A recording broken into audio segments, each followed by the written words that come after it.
a gagné les 500 miles d'Indianapolis. Vous voyez que 100 ans après, on est revenu avec une belle victoire aux États-Unis. Après la Première Guerre mondiale, on cherche plutôt à associer le sport avec des véhicules de série.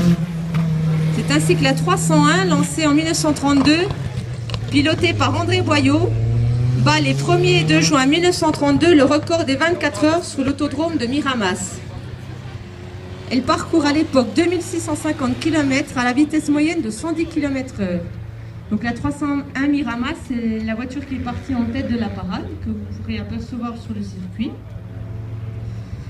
En 1937 et 1938, pour asseoir sa renommée de fiabilité, Peugeot engage aux 24 heures du Mans, tour à tour 3 302 Dalmates, puis 3 402 Dalmates. Elle se classe première de la catégorie 2 litres après 2700 km parcourus à la vitesse moyenne de 114 km/h. Donc la 302 Dalmates, elle est en bas du circuit, elle suit la 301. La 405, elle est obligée de ralentir un peu derrière les plus anciennes. Il faut attendre ensuite les années 60 pour retrouver Peugeot en première ligne de la compétition, mais sur des terrains très différents. En effet, c'est en Afrique que Peugeot va s'afficher. Alors en particulier au Kenya dans l'East African Safari, avec la 404 qui gagne en 1963. Puis la 504, donc, que vous pouvez voir sur le circuit en 1975 et 1978. On a alors des pilotes suédois comme Ove Andersson ou français comme Jean-Pierre Nicolas et des copilotes non moins célèbres comme Jean-Claude Lefebvre ou Jean Todt. Jean Todt qui en 1981 est nommé à la tête du département sport, le Peugeot Talbot Sport, avec un objectif clair, être rapidement vainqueur du championnat du monde des rallyes.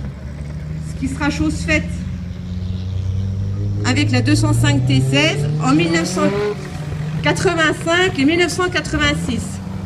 Alors là, je vais faire un petit aparté sur un projet qui s'est développé un petit peu en même temps que la 205.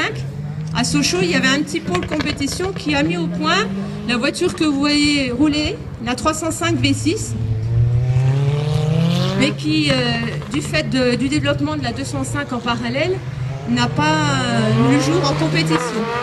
Donc elle a vu le jour sous forme de la voiture que vous pouvez voir actuellement, mais pas dans la forme de... Elle n'a pas participé à une compétition.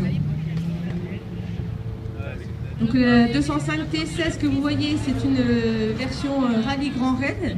Donc elle a gagné le Dakar en 1987. Puis Peugeot a gagné de nouveau le Dakar en 1989 et 1990, mais avec une 405 Turbo 16. Et comme vous avez pu le voir, donc la parade se termine avec la 405 T16 Pikes Peak, cette fameuse voiture sur laquelle Harry Vatanen a gagné la course de Pikes Peak en 1988, puis Robin Sir en 1989.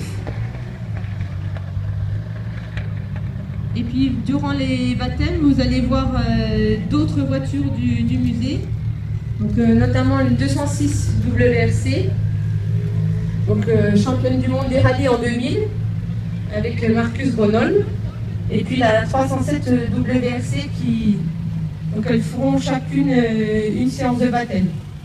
Donc ce sera sûrement la 206 en début d'après-midi, puis la 307.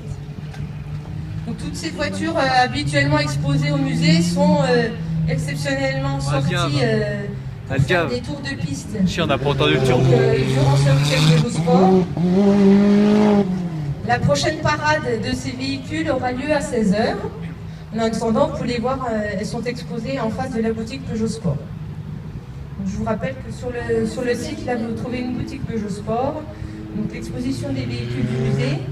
Il y a également le club 205 GTI Powers qui nous fait l'honneur de nous présenter quelques voitures.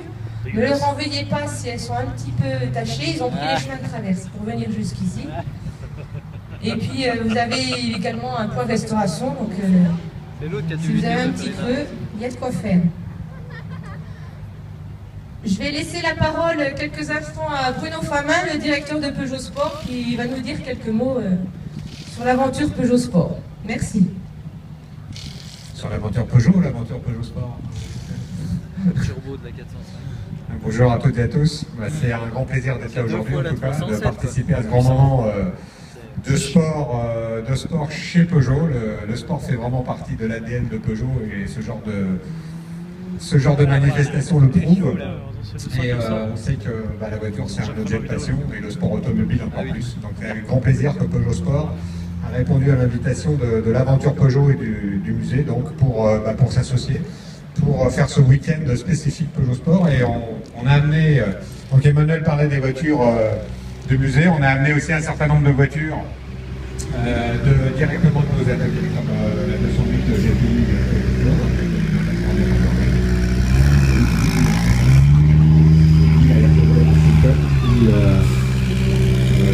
Pour en formule de promotion, des formules de promotion qui permettent donc le grand nombre de venir courir sur des Peugeot et illustrer le plaisir de conduire qu'on peut avoir au volant d'une Peugeot. Et puis bien sûr la 208 TCS Patrick que vous avez toutes devant les yeux, qui est la vraie de vraie, il y en a qu'une, on est vraiment content de l'avoir fait.